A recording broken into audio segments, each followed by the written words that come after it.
Reg, luister mooi almal. Welkom by ons groot verkenningstog. Vandag is ons besig om daardie digte, onvoorspelbare oerwoud van die skool te tem vir julle graad 7 lewensoriënteringseksamen.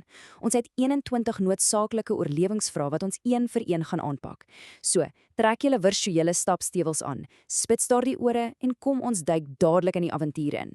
Goed, vraag 1. In enige oerwoud beweeg diere mos saam in 'n trop, reg? Wel, hier in die skoolwoud is daardie trop jou eweknieë of portiers. Dis doeteenvoudig die mense van jou eie ouderdom. Dink aan jou klasmaats wat presies dieselfde daaglikse ekosisteem as jy deel. Om te verstaan hoe hierdie trop werk, is letterlik jou eerste tree na oorlewing. Maar jy moet regtig versigtig wees. Binne hierdie trop is daar 'n magtige, onsigbare krag wat rondsluip. Dis vraag 2, groepsdruk. Jy sien dit dalk nie noodwendig met jou oë nie, maar jy voel beslis hoe dit aan jou trek. Dis wanneer jou eweknieë jou subtiel of dalk nie so subtiel nie, beïnvloed om dinge te doen. En luister, hierdie krag kan jou of na die veilige weiwalde lei wat heeltemal positief is, of dit kan jou reguit in groot gevaar indryf. Kom ons fokus gou eers op die goeie kant. Vraag 3 wys vir ons 4 fantastiese maniere hoe jou trop jou regtig kan help floreer. Eerstens is daar motivering vir prestasie. Dink maar aan daardie gesonde kompetisie wat jou dryf om beter te doen. Hulle moedig ook gesonde gewoontes aan, soos om saam sport te draf. Die trop bied ook 'n veilige baken van sosiale ondersteuning. En laastens, hulle trek jou in by positiewe aktiwiteite, soos skoolklubs. Dis die trop op sy heel beste. Maar wees op jou hoede. Vraag 4 kyk na die donkerder skaduwees in hierdie bos. Hier kruip die gevare weg. Druk van die trop af kan lei tot risikogedrag, soos om stokkies te draai of slegte goed te probeer. Dan is daar die emosionele impak, daardie konstante stres en angs om altyd te probeer inpas. Maar die absoluut gevaarlikste een, die verlies van jou individualiteit. Dis wanneer jy jou eie unieke identiteit prysgee, net om presies soos die res van die trop te lyk. En dit lei byna altyd tot nare sosiale konflik.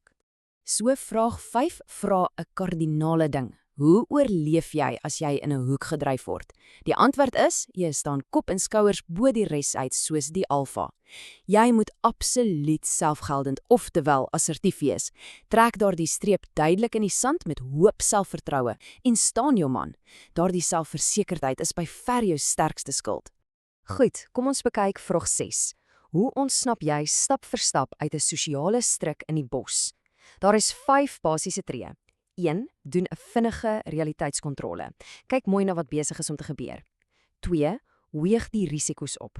Gaan hierdie in trane eindig. 3. Vertrou op daardie kragtige innerlike stemmetjie van jou. 4. Gee 'n baie duidelike en ferm antwoord. En 5. Herlaai. Stel 'n veiliger aksie voor of pak net jou goed en pad gee. Soms het jy slim ontwykende manoeuvres nodig. Dis presies wat vraag 7 vir ons gee. 4 slim maniere om opbouend te verskil met iemand. Jy kan net doeteenvoudig en ferm nee sê. Jy kan so 'n bietjie humor gebruik om die ongemaklike spanning in die lug te breek. Jy kan die heeltyd net die situasie ignoreer of wegstap. Of, my persoonlike gunsteling, die buddy-stelsel. Maak vooraf 'n slim ooreenkoms met 'n pel sodat julle mekaar se rug het en alle tye in die oorwou dophou. Kyk nou mooi na vraag 8, want hier skuil daar baie wysheid. Luister na hierdie benadering. Ek waardeer jou perspektief, maar ek gaan nie deel wees daarvan nie. Kan julle sien hoe briljant dit is? Die geheim hier is dat jy respekvol weier om deel te wees van die gevaarlike idee, maar jy val glad nie die persoon direk aan nie. Jy los die giftige vrug, maar jy bewys steeds respek aan die ander dier in jou trop. Ons moet nou net vir 'n oomblik oor die onsigbare digitale woud praat in vraag 9. Daar is kuiberroofdiere wat geruisloos hier beweeg. So wat is die absolute goue reël vir kuiberveiligheid? As enige nuwe sosiale media inhoud jou nie effens ongemaklik laat voel, moenie dit deel nie. Los dit. Dit lok net daardie kuiberboelies nader. Jy moet jou digitale voetspore net so mooi beskerm soos jou regte voetspore. Maar wag. Wat as jy dalk alreeds gegly het? Wat as jy dalk 'n fout gemaak het saam met die verkeerde vriende? Vraag 10 bring vandag vir ons groot verligting. Elkeen van ons maak foute. Dit is natuurlik. Moet jouself asseblief nie weggesteek in 'n hoekie van skande nie. Gaan soek dadelik die hulp en leiding van 'n ouer, 'n wyse onderwyser of 'n skoolberader. Glo my, hulle ken hierdie gevaarlike paartjies al lankal.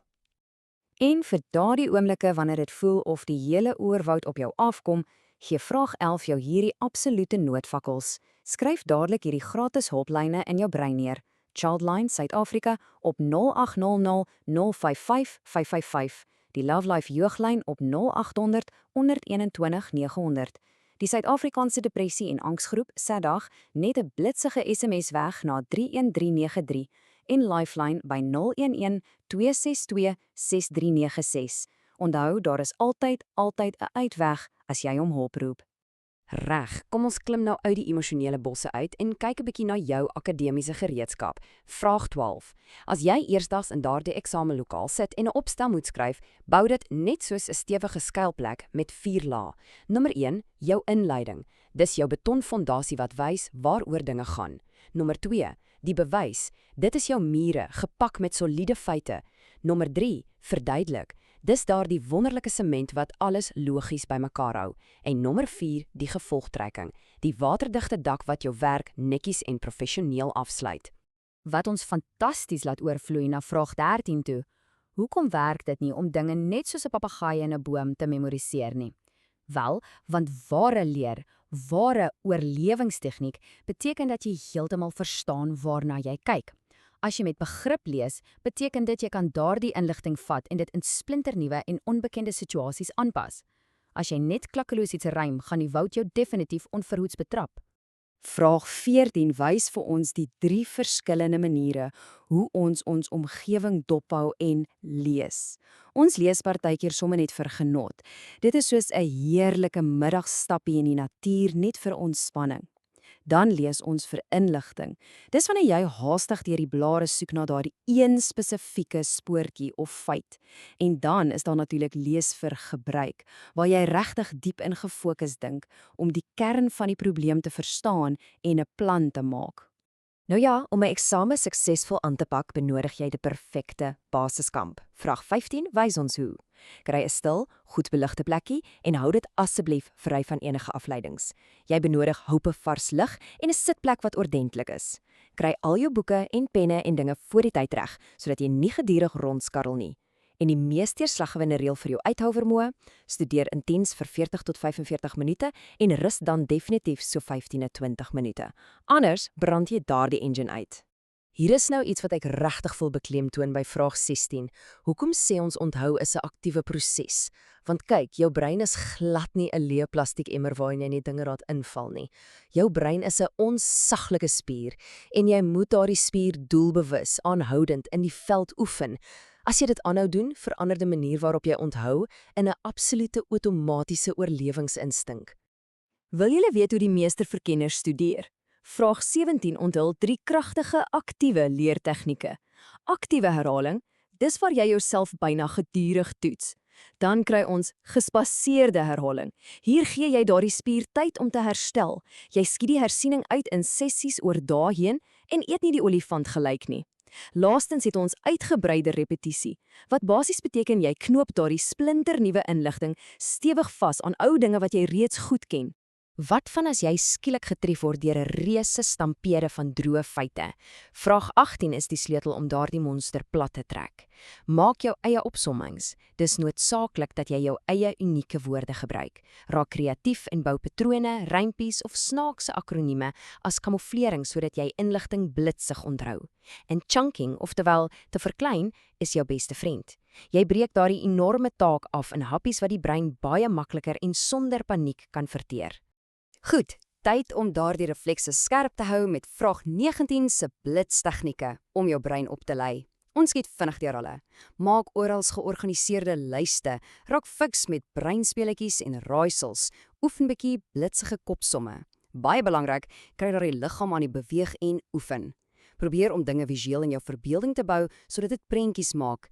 En as jy bietjie pret val in die proses, omskep jou leerwerk sommer in 'n heeltemal belaglike liedjie. Wat ons direk by vraag 20 bring. Hierdie is pret. Dis amper soos om jou eie roofdierprofiel te ontleed. Watter een van hierdie 3 is jou spesifieke leerstyl? As jy visueel ingestel is, jag jy deur jou oë te gebruik en floreer jy op kleurvolle diagramme. As jy meer auditief is jou gehoor skerp en verkies jy om fyn te luister of dinge hardop te bespreek. En as jy kinesteties is, wel, dan kan jy glad nie stil sit nie en leer jy uitsluitlik deur fisies dinge te doen met jou hande. En kyk net, ons het uiteindelik die piek van ons berg bereik met vraag 21. Hoe vestig jy jouself finaal as die absolute heerser van hierdie skoolwoud? Dis geen geheim nie. 'n Ware gesonde leefstyl as basis is essensieel. Kry daardie 7 tot 9 ure se diep slaap in ouens. Gee jou liggaam regte brandstof met 'n mooi gebalanseerde dieet wat vol omega-3 is om die brein glad te laat loop. En hou net aan om fisies aktief te wees. My mede-ontdekkingsreisigers, soos ons vandag afsluit, is hier die groot vraag wat oor julle hang. Watter een van hierdie kragtige oorlewingsvaardighede gaan jy heel eerste inspan om daardie eksamen heeltemal pap te slaan? Sterkte daar buite, gaan wys hulle net wie's baas.